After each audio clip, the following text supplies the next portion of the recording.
Hello, E2. My name is Kathy Kersnowski, and I'm so excited to be here with you for E2 this year. What a fantastic international global event for educators. Today, I will be moderating a panel called How to Build Your Brand on Social, and we have three fantastic panelists, Holly Clark, Ken Shelton, and Rochelle Dene Poth, and I'll introduce them to you in just a minute. But before I do, just a little about me. I'm an MIE expert. I'm a Microsoft Master Trainer, a global learning mentor, and this year I'm also a fellow here in the United States. And lastly, I'm the co-author of this book called Sail the Seven Seas with Microsoft Education, and I hope that you get a chance to check it out. The objective for this session that we're doing here today is a good one. The objective is helpful advice for educators who are looking to develop a wider audience, greater influence, and add value. And we have the perfect people with whom to discuss that. First up, Holly Clark. You can read a little bit more about her on this slide, but please just know that Holly is super accomplished, well known throughout the education world, and one of the best people we could find to talk about building your brand and utilizing social media and taking things to the next level when it comes to sharing your voice and adding value. Next up, we have the fabulous Ken Shelton, another accomplished educator whose voice is being heard around the world as he talks about powerful ideas, concepts, ideas, thoughts, and has so much to share with us today. And finally, we have Rochelle Dene Poth, who just has her finger on the pulse of everything that's going on in education and is a fantastic sharer. She's really good at what she does, and she's got some great tips to share with us today. And so I will ask you, please stay tuned for the very last slide. Stay tuned till the end, because at the very end of this, we will be giving you two cool things. One, a redemption code for the Microsoft Educator Center so that you can get credit for being here today and earn some points in there. And secondly, there'll be some really interesting poll results from these three collated into a bar graph that shows which social media tools they feel probably have the most impact. So stay tuned for that. Now, let me introduce you to my three friends. And here they are. Welcome, everybody. Welcome, Rochelle and Ken and Holly. So glad you're here to talk to us today about social media and branding and influence and sharing your knowledge and the way that you've become successful at that. So here's the format for today. We have 6 questions, and you each will have a minute to answer each one. And after that, we have 2 fast questions that'll come out where you'll have like 20 seconds to give pro advice and pro tips. And that should take us to the end. So let's jump in and start with our first question. And we're going to let Holly take this one first. Here's the question for all of you. Think back to when you first started with social media, with being online. What little things did you do at the beginning to start to gain a following or really feel impactful in the broader educational arena? Holly? Well, thank you, and I'm so excited to be here. This is my first E2, so this is great. But for me, I started in 2012. My first thing was Twitter, obviously, and I followed some really impactful educators, and I watched what they did, and I got involved in the conversation. So whenever they said something, I responded. I was in the comments. And that's how I kind of started to fill out how to make my way in the social media field. And I got really excited about a few people. Pretty soon they were talking to me back, and it was, you know, at first sometimes it was like, oh my gosh, people I know really well now. I was like, oh, he followed me, you know. So I just really let people be my mentors, even though they didn't know it. That's awesome. What about you, Ken?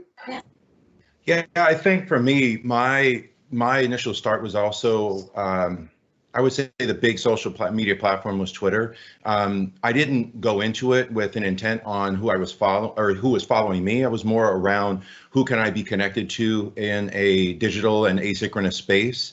And, you know, just like Holly, I think the more, if you approach it from the perspective of you want to connect to other folks for whatever reasons you're connecting with them, and you use it as a platform for interaction when you're not sharing the same physical space, just by way of either contributing to the conversations, adding to the learning, or even just being engaged in the dialogue, you're going to naturally build a follower base just upon that alone. So I think for me, that was my main thing, was who can I be connected to, especially in the context of being at conferences where it's like, oh, you had a great session. I want to be able to keep the dialogue going after the conference is over. So that was pretty much my approach. It was more around who can I learn from rather than who's going to follow me. Yeah.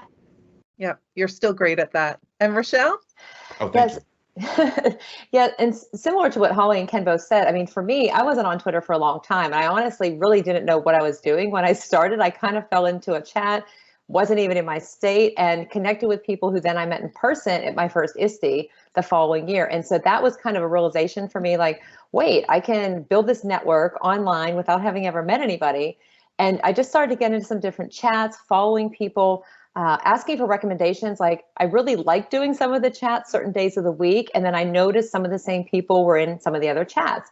And then when I started to be able to go to conferences, like Ken said, and either meeting them in person for the first time and then following their friends, because you build your network from their network, or just from after sessions say, hey, you know, I'd love to be able to connect with you after. Let's exchange for like right now in this moment so that we are connected. We can keep that conversation going. But it's definitely something that has evolved over time. But I just started with one chat and just built it up based on my interests and the people that I connected with. And there are lots of people watching right now who are exactly where you were right then, just getting started, maybe new to Twitter or social media. So I'm sure that they're taking this advice to heart. And let's jump into our second question. So what tips and tricks can you share for really getting noticed? How can educators who are watching this start to build a following? And we'll go to Ken first. So I think the first step is to not concern yourself with getting noticed. What I have found is a lot of educators that focus on getting noticed do what's called peacocking. Look at me, look at me, look at me. And in some cases, they're not really offering anything of value to the conversation because their intent is on that number, that counter of followers. I always share with educators, focus on the fidelity and the depth of your followers. In other words, how much engagement are you having? And just by way of contributing to the conversations. I love what Rochelle shared there is I have a whole bunch of distinctly different groups that I connect to on Twitter, on Instagram.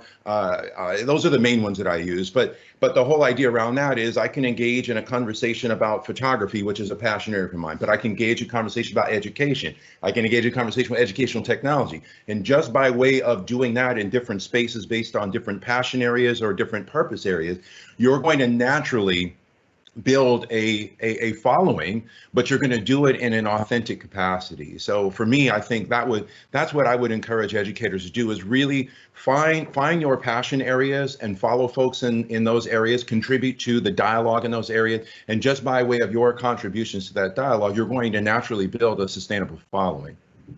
Quality over quantity. I'm hearing you. Yeah. Rochelle, how about you?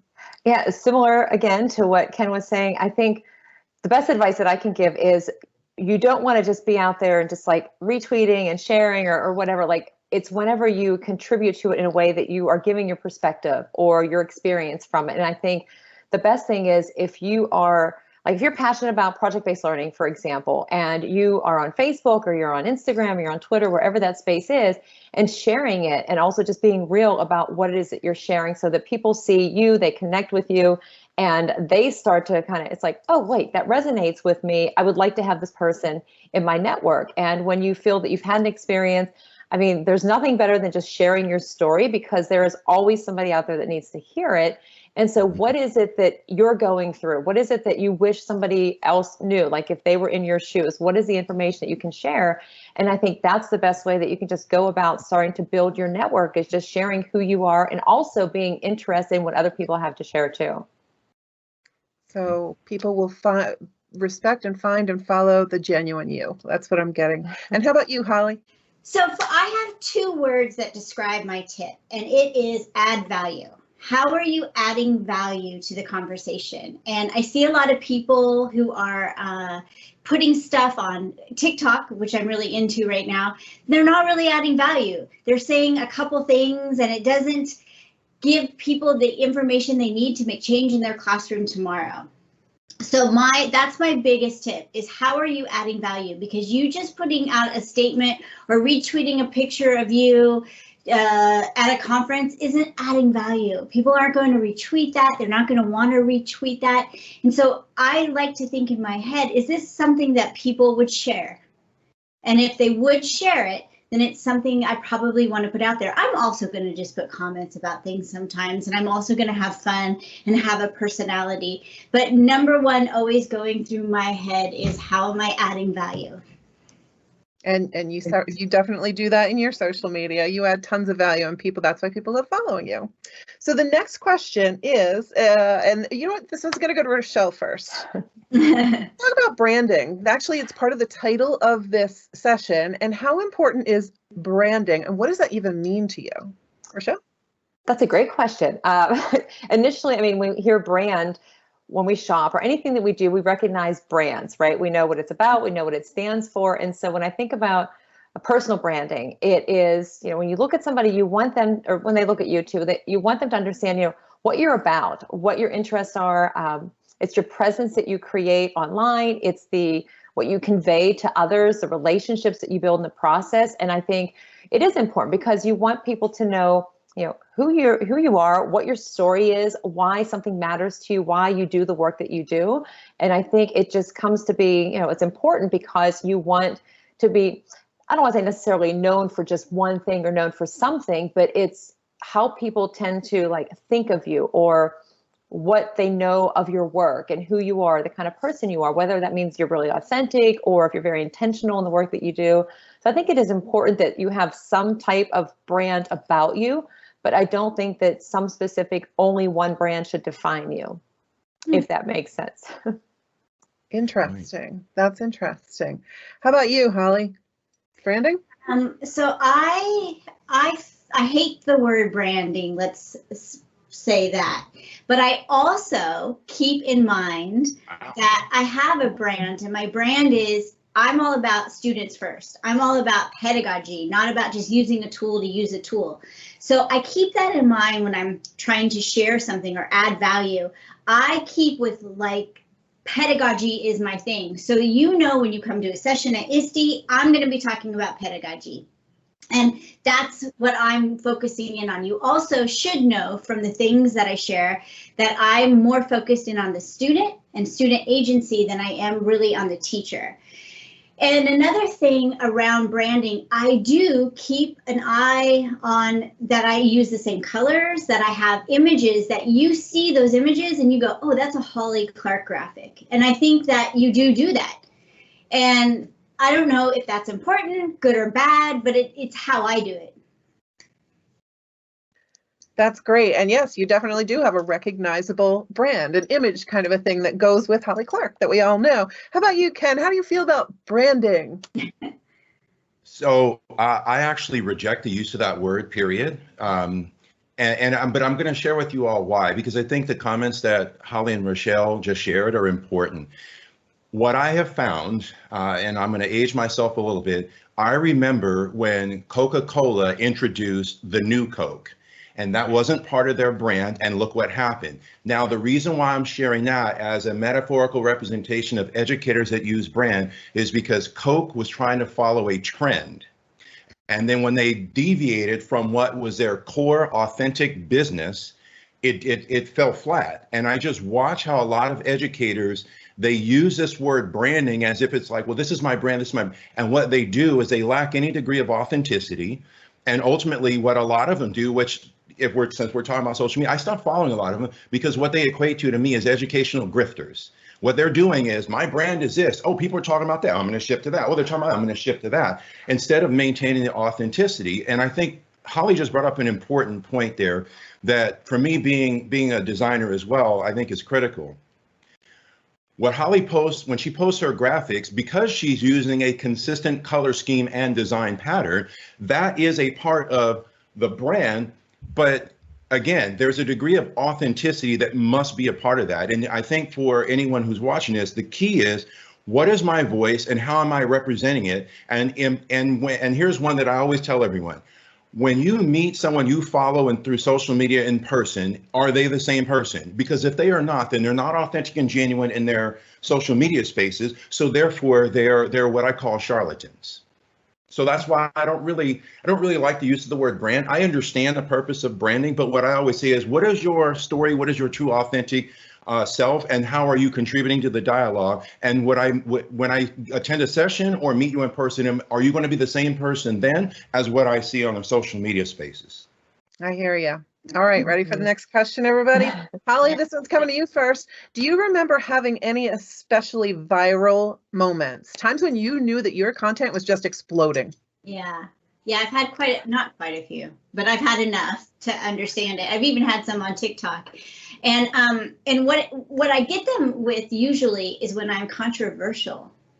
And I say something like, tests, we don't need to do tests, something or other, whatever. And that's when I will get a lot of virality in something. I once put, my most viral post I've ever done was about putting objectives on the board. I was sitting next to a student who was talking to another student who said, that's stupid objectives the teacher puts on the board. So I was on a plane and I tweeted it, that I'm sitting next to a student who says the objectives that we put on the board are horrible. And that thing probably had 10,000 retweets. And because I think teachers know that that's true, but they're forced to do something that they don't want to do. So when you talk about the things that we know that are bad in our jobs, that does go viral.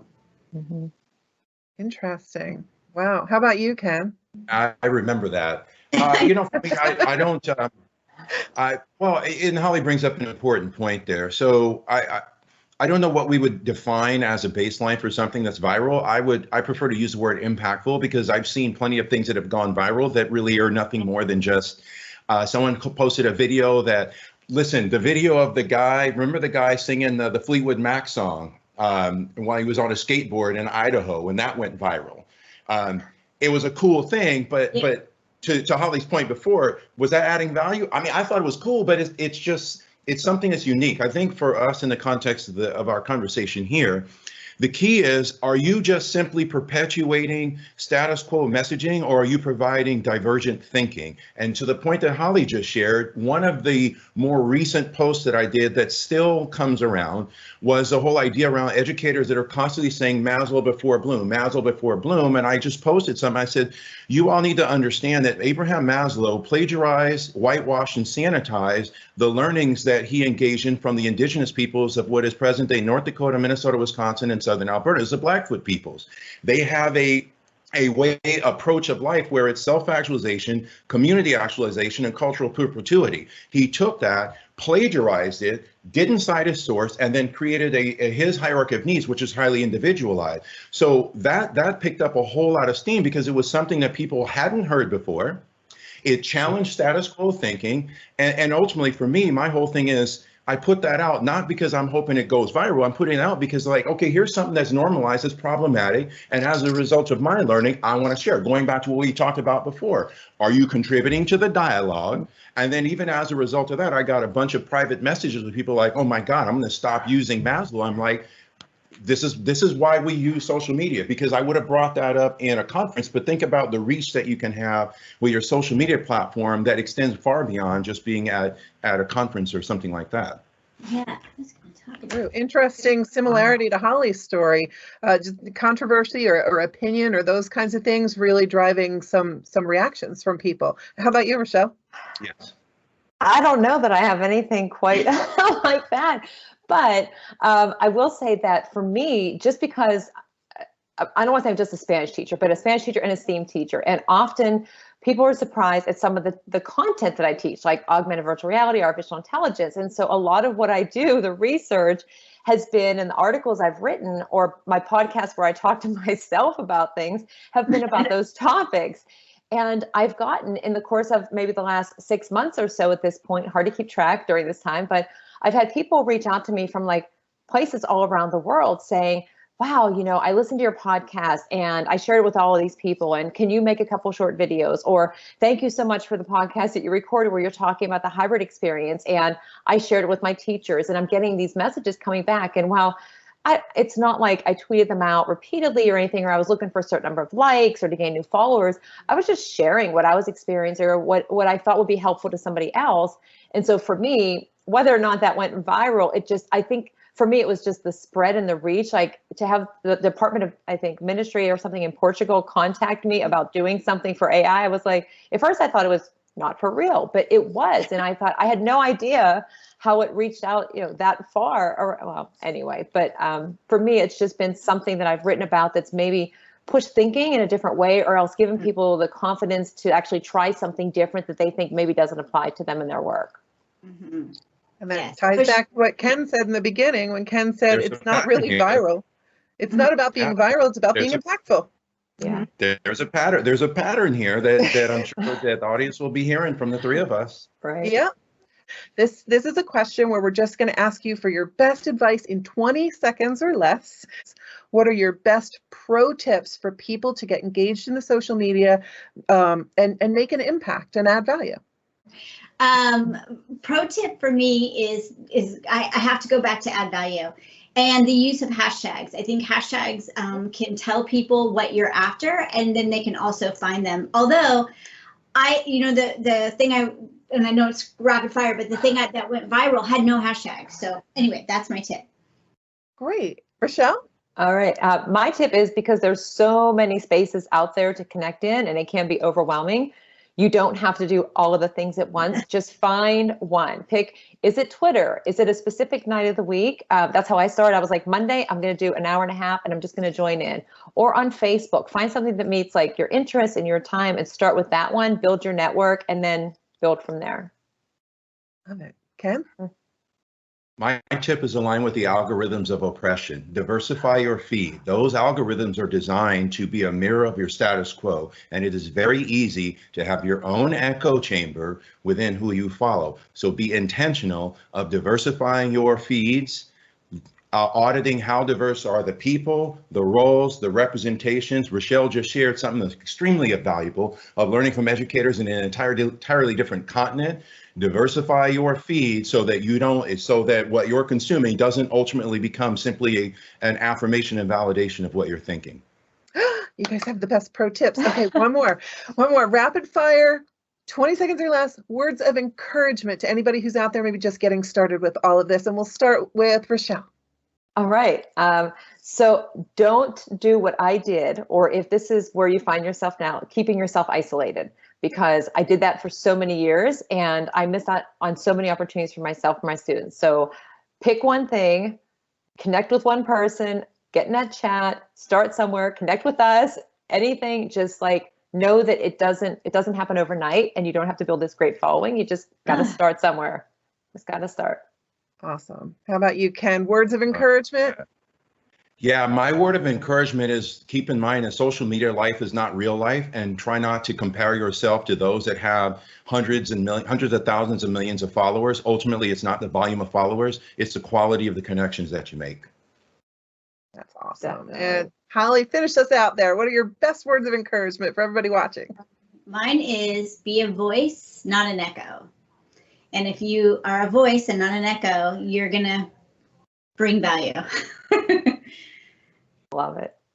Wow. What a fun chat this was. What a great panel you are. Thank you so much. I couldn't wait to hear your answers to all these questions. I knew what the questions were, but I couldn't wait to hear what you all had to share. I learned a lot from you, and I know that everybody watching did too. Well, I hope that you enjoyed that conversation as much as I did.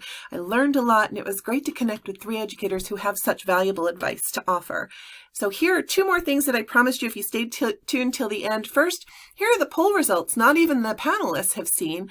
These are curated, collated results from a survey I sent out to them asking them which content tends to perform best, which of these social media platforms. So not a surprise to see Twitter in the lead. Speaking engagements is up there too, but we definitely know TikTok is up and coming, so that's on the chart now too.